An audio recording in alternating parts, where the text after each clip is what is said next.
underground bases at Dulce, New Mexico have been floating around for a long time. Some say that the activity at these locations is a joint venture between the U.S. government, the Greys, and a group of reptilian extraterrestrials. What are they doing down there? Are they really abducting people and then doing genetic engineering on them? If that's the case, then what about all the stories we hear about human-alien hybrids that are conceived on aerial ships? Are they one and the same? In turn, if our government is involved with this, where's the money coming from? Are we funding these clandestine operations? Hi, I'm Dr. Rita Louise, and this is Just Energy. Today we're going to be speaking with Jamie J.P. Robinson about his new book, The Alien Enigma. Jamie first became fascinated by the possibilities of UFOs and extraterrestrial beings during his late teens. He realized that the concept of extraterrestrials could be more than just a group of fictitious characters filling the pages of sci-fi novels or scaring the daylights out of moviegoers on the big screen. His comprehensive book, The Alien Enigma, is his first published title. His webpage is jprobinson.com, so please welcome Jamie J.P. Robinson. Hey Jamie, how's it going? It's very good, thank you, Rita. It's lovely to be invited on, so nice to meet you. Well, nice to meet you too. And so, first time on the show, I'd love for my listeners, viewers, to get to know you a little bit. What got you interested in researching UFOs in the first place? Well, it started in my teens, I guess, my early teens, or late teens, 17, 18, 19, around there. And it was a different world that we live in now. There was no internet. So the UFO mystery and aliens were it was kind of a forbidden subject, a taboo subject, which didn't get covered a lot, you know. So I had the same questions as everybody else when you first go through that, you know, are we alone? What's happening in the universe? And when those things started to roll, information started coming towards me. And I remember the first book I read was probably a Timothy Good book, you know, Alien Liaison and Alien Updates. And the first real sort of time I had a real feeling that something dodgy was going on. Yeah, I don't know if you have dodgy translates well into in America. Yeah, but we know what that is. You know what I mean, right? You've seen enough English films for that. Well, yeah, it's when we saw. I heard of Bob Exler, who was an ex-NASA employee, and he was the first whistleblower that I remember.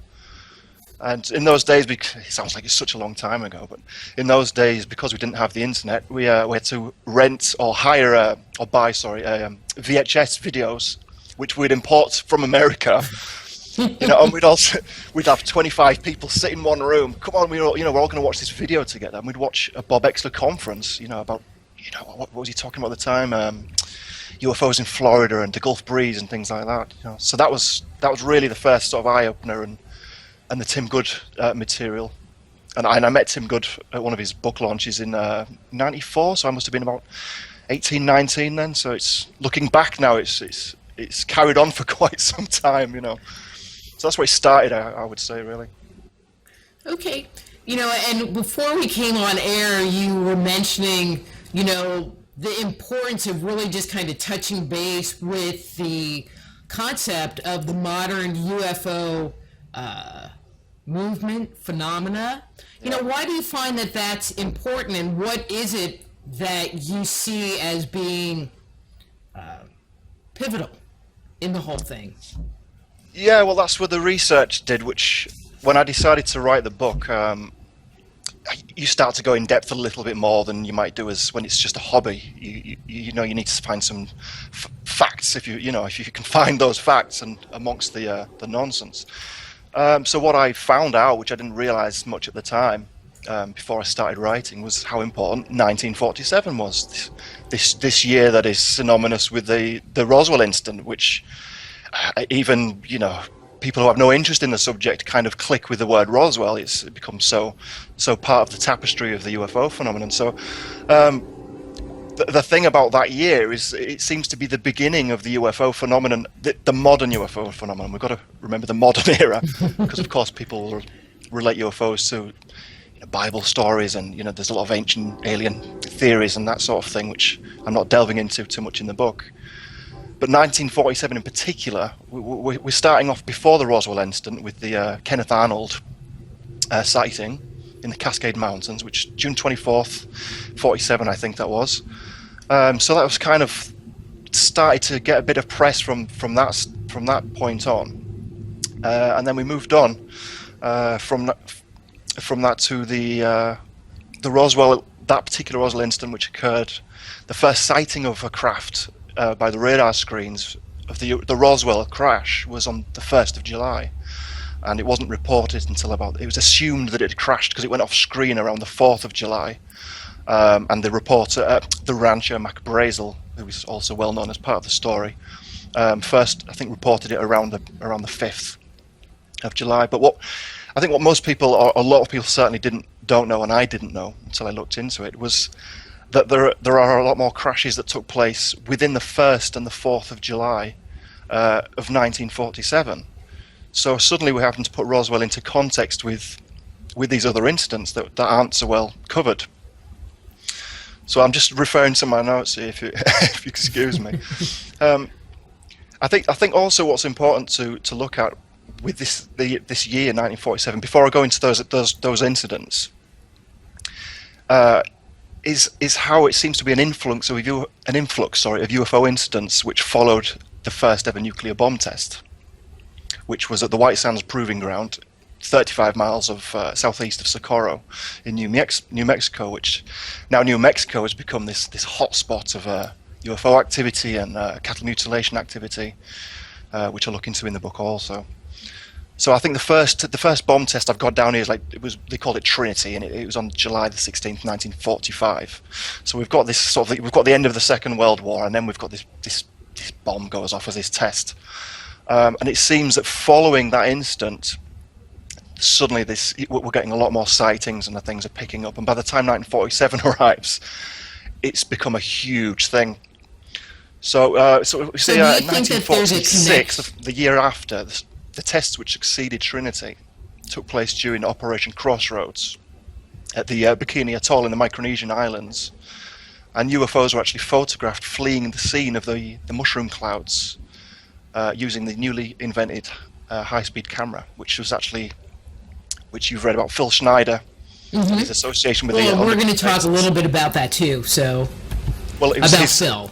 About Phil, yeah. Well, it was Phil's father, who was actually a German U-boat commander in the war, has come across to America, and it was Otto Schneider who laid claim to the invention of this high-speed camera, which caught these UFOs. We're going to come back to Phil's father too, because I have some questions about that. Yeah. So, do you think that the extraterrestrials came here? There's some people that say that they don't want us using nuclear weapons, and, that's kind of their thing. There's that whole incident that happened at the silos and wherever. I don't have notes. Where they were all turned off. Yeah, that's right. So do you think that they just don't want us to use nuclear weapons? Do you think they were attracted here because we were using nuclear weapons? What do you think their deal is? Well, there seems to definitely be a link to it, and my research, along with a lot of other people's, would suggest that this is a bigger thing. This extraterrestrial thing is not just mere visitors. Maybe they've been here before humans have been here. I mean, this is a complex situation, but focusing a little bit on the modern phenomenon, I would definitely say that these bomb tests have created some interest, and they're clearly not keen on us using this kind of technology, which is understandable. I mean, there's one guy he was a retired U.S. Army Field Artillery non-commissioned officer. He's called Jan Aldrich, and he began an investigation into the UFO sightings from 1947. He did this later in the 90s, but he went back into 1947, and he began Project 1947, as he called it, and it became a worldwide effort to document the origins of this modern phenomenon.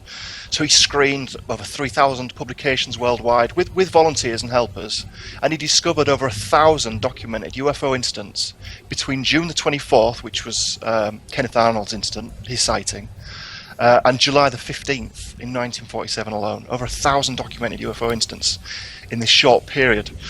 So this something has kind of, it kind of rolled on quicker and quicker. And the information I was about to lead to is I've taken from Chuck Wade. Now, Chuck Wade, his father was called Jesse Wade, was actually friends with Mac Brazel in New Mexico, in Roswell. So there's a link there. So Chuck Wade is very familiar with the Roswell, with that particular incident, which is, I think it was nearer Corona, actually, than Roswell. And his research, Chuck Wade's research, showed that there were 5 separate UFO crashes which occurred in New Mexico between the 1st of July and the 4th of July 1947. Now that's not very well recognized. Well, and could that explain why in some of the reports there were bodies, in some of the reports there weren't bodies, and perhaps multiple instances were all kind of combined into the crash at Roswell? Well, it seems they kind of... it looks to me like the military missed that incident, that crash, which is why the newspapers got hold of it quicker than the military got hold of it. And it's only because of the the newspaper, the press's involvement, the Associated Press's involvement, that it blew out of proportion and is still remembered to this day.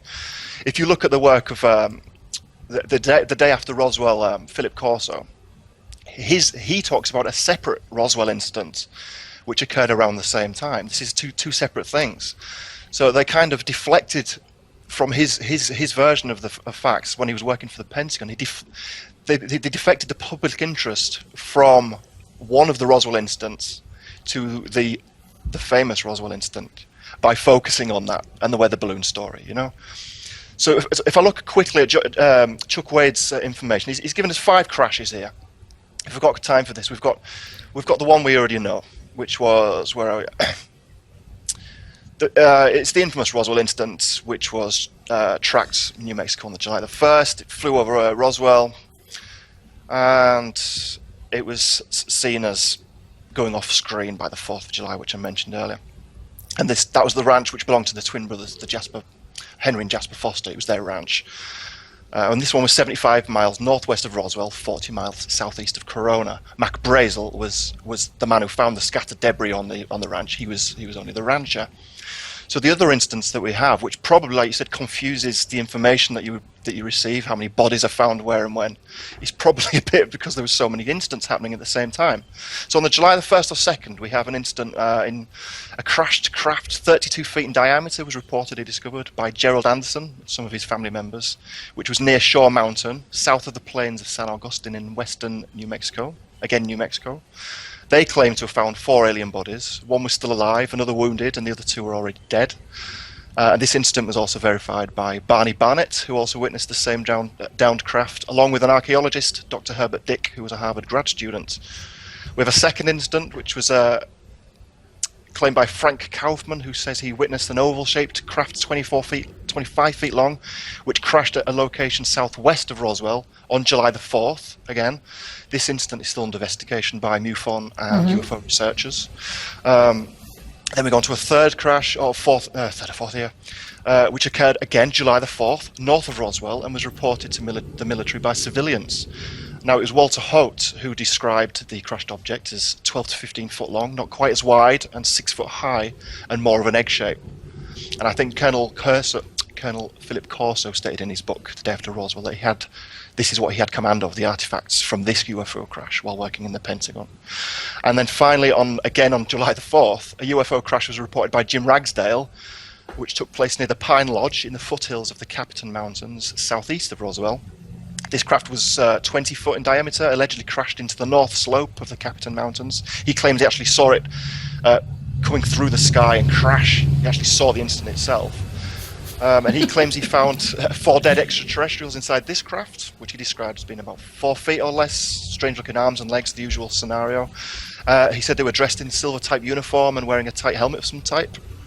Their eyes were large and oval and did not resemble anything of a human nature. And he's included all of this information. This is why it becomes more than a story, because he's included this in a signed affidavit from the state of Oklahoma, the county of Logan, back in April '95. He put this in. And a copy of this affidavit can be found in my book. He's originally from Roswell himself, this guy as well, which is quite interesting also. Well, and I think it's interesting, the little descriptions that you've given where when people talk about Roswell, you hear there were dead bodies found, but some were alive. They had this gray suits, and again, it sounds like any myth. It's kind of this amalgam, that's been put into one scenario. And so I think that's really cool how we broke it up to see that all the stories are being covered, but we're not talking about one instance. We're talking about multiple. No, that's which cool. brings into mind, Rita, is the question: how for like 5 incidents in New Mexico happened within 4 days? I mean, most of them are on the same day. So what's happening? So Chuck Wade has a theory on that, which is highly credible in my opinion. He believes it could have been a high-powered mobile radar unit, which they had stationed at Moriarty and was actually relocated to the San Augustine Basin, which is where one of these incidents took place. And this all followed the Arnold sighting, so there's a bit of paranoia following those sightings from the military. They decided to move. I think they've got 3 of these units. One of them is a high-powered mobile unit. It's the only mobile unit that they had there. And the theory is that these UFOs inadvertently maybe were interfering with. The radar unit was interfering with these UFOs. They're electromagnetic energy fields. So he's suggesting that maybe all of these downed craft, is a consequence of this radar unit being moved at that time. Well, I'm going to throw, because this is kind of where I wanted to go with this interview, except I'm kind of jumping down a bunch of questions, but there is a lot of talk about, the underground bases at Dulce and, and all of that. And so could there also be a tie to what was going on in the underground bases? We hear the stuff, Phil Snyder, Tom Colmetta, Costello. Thomas Costello, Yeah. And their stories came out in the late 70s, early 80s, but kind of that time period. But couldn't there have been things going on in those bases prior to that point in time, and this was just, some issue that was happening with the extraterrestrials at that point in time that we decided to do some kind of intervention against them? Well, Phil Schneider's story, which is very long and complex, and his association with a lot of these issues comes from his father also. He did mention when he went on tour, and was probably in the 90s, I think, he did a bit of a tour around the States giving these talks. One of the first things he mentioned is his job as a geologist was to blow holes in the ground for them to be able to build these government bases. And his story was at Dulce, when they went to blow these holes in the ground, is that they already disturbed so there were already extraterrestrials down there when he went down. They were already there, so it's like I say, it could be a pre-existent thing that some of these extraterrestrials are actually living underground before these bases were actually built, which is again quite a complex situation. I mean, Phil Schneider, he's part of his story is that they trolleyed him down on his little chair. He went down into the hole, to test out the environment before they blew it all up properly, and he came face to face with these greys. That's his story. And where he got shot, he said he got shot from some sort of laser thing came from the belt of one of these creatures, and it shot off 2 of his fingers. It split him open like a fish, he said. So and I mean, stories are great, but for me, Phil Schneider's one of the interesting ones, which is why I talk about him so much in the book. Because they're fair enough on his talks. He's got 2 fingers missing. You see his autopsy report, which I have in the book. He has this scar all the way down his body, just as he described from the actual instance. He always has physical evidence to back up his crazy stories, which must give him some sort of legitimacy somewhere. Well, and I think if the government was going and starting to build these bases, back up. They say that what it was Eisenhower that's made the agreement with the extraterrestrials. So wasn't he 40s? He was World War II, so he was during that period.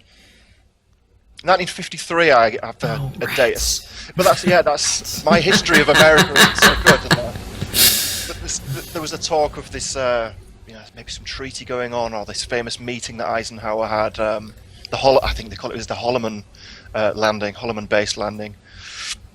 And there's mixed reports on whether these things are true or not. But certainly, I remember. I think it was Dwight Eisenhower. I'm sure he was the guy who they said he's gone to the dentist. Where is Eisenhower? He's gone to the dentist. He was missing this day. And but from further research and different the work of Dan Burrish, which I do a whole chapter on Dr. Dan Burrish, an American microbiologist. He seems to be some sort of agreement in place with extraterrestrials of different races, and Dulce is one of these bases which they claim to be a joint U.S. government alien base. Yeah, so there seems to be some collaboration between the two, for sure. So what do you think they're doing there? There's Thomas Costello's story, but have you heard any, and Phil's story, have you heard from anyone else any stories that have come out of there? Dan Burrish, whose work was based at Sector 4, S4 at Area 51, had visited Dulce as part of his, whether it's training or it's part of his work. He ended up at Dulce, and he recalls hearing human screams and similar things coming from the elevator system at Dulce. So he had some experience in there, and so there are definitely there's more people coming out of there with stories about that. But of course, it is a very secret place, isn't it? We can't expect to have all this information coming out. But yeah, the talk is that it's. Costello drew a little diagram. It's supposed to be in seven levels. You start at the top and go, in an elevator system going down to the seventh floor. The seventh floor is I think they nicknamed it Nightmare Hall, where there's a lot of very macabre activity going on. Talking about gene splicing and experimentation seems to be going on in those lower levels.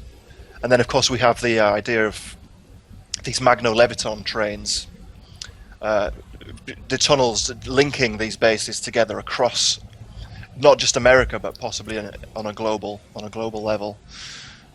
Which Phil Snyder also had some information about how these tunnels were built and over such a long period. So there seems to be something definitely covert going on here. Mm-hmm. So let's talk a little bit about the genetic engineering. Because one of the things that you hear a lot about is people being abducted, and they're taken into a ship, and eggs are taken and semen are taken, and then they might go back and they might see some human alien hybrid, blah blah blah blah blah. And then you're talking about this genetic engineering that's happening in the underground bases. I like calling it, excuse me, the underworld. But do you think that the people that are carrying out these experiments, that's a good word, are the same group? They say that there are greys and reptilians in the underworld, and there are greys in the ships, but do you think that they're the same groups using two different platforms to carry out their experimentations? Or do you think that, even though they might be the same species, that they are just two totally separate groups with their own independent agendas? Any thoughts? Yeah, well, every time you read anything to do with the greys, you kind of hear this service to self type of creatures. They seem to be they seem to be looking out for themselves. It seems they've had some problems with their race, and any genetic experiments are purely on the basis of saving their own race, their own kind. With regards to the reptilians, again, this is it's speculation, which I really try to avoid, which is very hard in this field. But I try to stick to as many facts as I can. So speculating about the reptilians, all I can gather with the reptilians is that they seem to have been around a really, really, really long time, and definitely a separate group. I think that the Dan Burrish story brings a little bit to light with regards to the Greys, because his story was that he worked alongside an EBE, extraterrestrial biological entity, at S4. And it became his job working one-on-one with this. He actually had a name, Kiela. He called himself this creature. And the Grey, that he communicated telepathically, as you'd expect, and he transmitted a lot of information to Dan during his time there. And the information that he was getting was that these particular group of Greys called themselves there's the P52s and the P45s, which means the present plus 52,000 years. So this theory, or his information, whether it's true or not, God only knows, is that the Greys are actually human beings 52,000 years in the future. Or certainly this branch of Greys. This is what this Kiela communicated with Dan. So you have the P45s 45,000 years ahead, and the P52s 52,000 years ahead, who have come back for some different reasons. He's got his own particular reason, this Kiela. But there's certainly a lot of information coming from Dan, and Dan's story again has a lot of credibility to it, despite the fantastical stories that are coming through there. So his hypothesis is that they're actually human, except from the future, and that's what we evolve or mutate into. Yeah. That's what he was told. So it's not even his theory in that sense.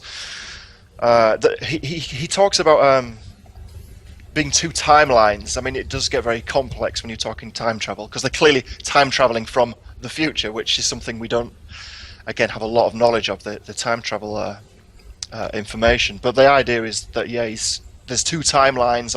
If we follow one particular timeline, it ends up in disaster, or it is possible to end up in disaster. It's a high risk. But if we go on the other timeline, things work out differently. And there's a lot of talk of possibilities of things that can happen. So I think this Kiela, his involvement in coming back, is something to do with almost affecting the human future. So I'm not sure what we can read into that, but it's definitely worth reading the Burrish chapter in the book. There's a lot of information in there that's worthy of interest. Well, and not meaning to get off topic, but you do a whole chapter on the Billy Meyer story, and some of his, especially his early information. Okay, so I was reading it and I was like, yeah, you read some of that, and until you start getting it from other places, it can make your BS meter just go off the chart. But he also talks about, parallel timelines, and, my favorite, and I don't mean to be disrespecting, but my favorite was, well, they live in a different time, dimension that's just a little bit faster than ours, so we can't see them. I'm like, well, that's pretty convenient. It makes it an easy solution. Yeah. Billy is an enigma in himself. I mean, again, because I've written about him. It's not saying I believe Billy Mayer is telling the truth. This isn't the purpose of me as a writer. I'm just presenting the information for the reader. This is what I've tried to do: keep the speculation out, the sensationalism out of the book, and present this information. And I dedicated a chapter to Billy because I've used Billy as the best example of an alien contactee.